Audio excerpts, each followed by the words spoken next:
Welcome back to my channel, Head Chef Mom. I'm Kendall Lawrence, and I am so happy that you're here again with me today.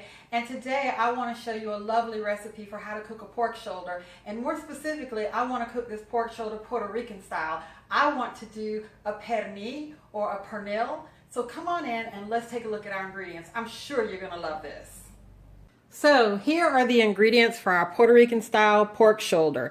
I have about a 7-pound pork shoulder here, and when you buy your pork shoulder, you want to make sure that you keep that fat cap on it, because this fat cap, first of all, it cooks up really, really delicious like a pork skin, or what they call a chicharrone, and it also holds in a lot of the moisture, because you want this to be moist. You don't want it to be dried out. I mean, you can remove it if you want to, but I would not advise that you do that. I have some adobo seasoning.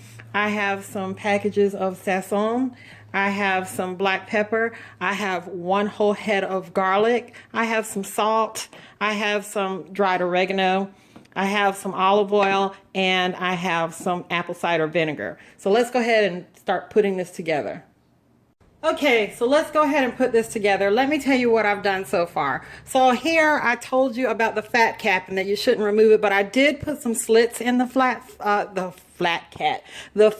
cap, and I cut it back halfway, and then I took a paring knife and I made deep holes inside the roast, inside the pork shoulder, where I can put my marinade. Okay, so I didn't remove the fat cap. I just cut it back halfway so that I can have some access to that area and get it seasoned.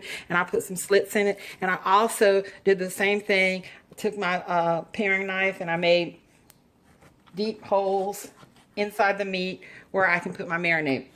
Now, I told you about the seasonings that I was going to use, and I decided, and you know, this recipe for pernil is, really customizable. I have seen so many recipes out there, and I've had it made by a couple of friends of mine before, and it varied, and I decided at the last minute to put a half of an onion in here. I've seen recipes that had the onion along with the garlic, and I thought that would be great. So normally, traditionally, they would make a paste out of this garlic and onion and everything, and do that with a mortar and pestle. But I'm going to do the easy thing, and take the easy route, and I'm going to process this in my food processor. So I'm going to get that done, and I'll be right back. Okay, so in my food processor, I processed my whole head of garlic, a half a medium onion, 2 tablespoons of olive oil, about a tablespoon of oregano, dried oregano, and some black pepper. Okay, now I am going to add about a tablespoon of apple cider vinegar. Okay, so I added about a tablespoon of apple cider vinegar to my garlic and onion mixture, and it's like a paste here.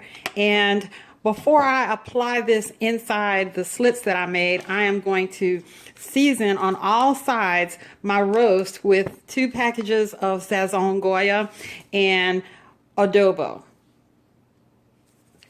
Okay, so this is the adobo, and you're going to make sure you get it on all sides and underneath that fat cap.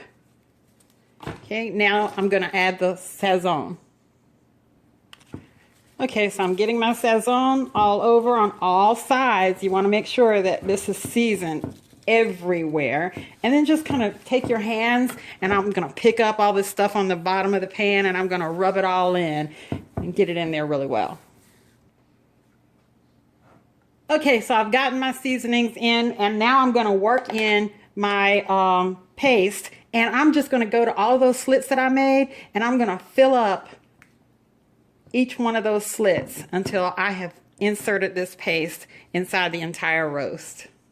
Okay, so I think that I've gotten all of those little holes filled up, and I have a little bit more of the onion and garlic paste, and I am just, you got to work with your hands here, guys. I really believe that. I am going to take it, and I'm just going to rub it all over this bad boy.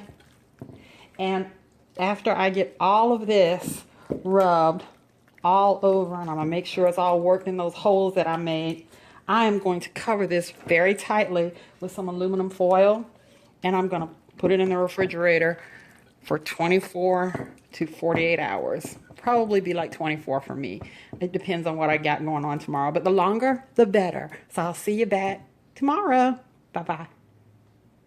Okay, guys, so here is our pernil after it has been marinating in the refrigerator for almost exactly 24 hours, and just give or take a few minutes. It's been almost exactly an entire day.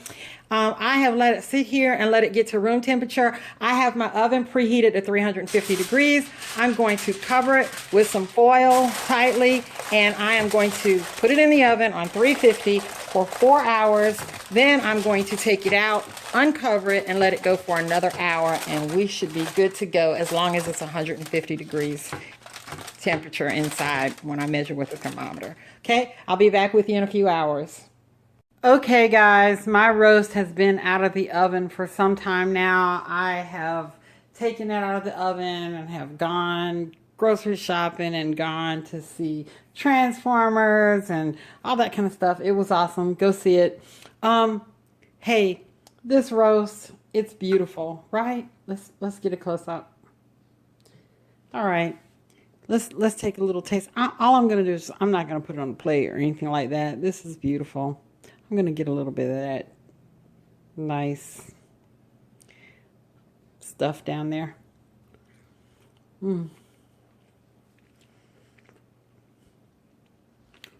Wow.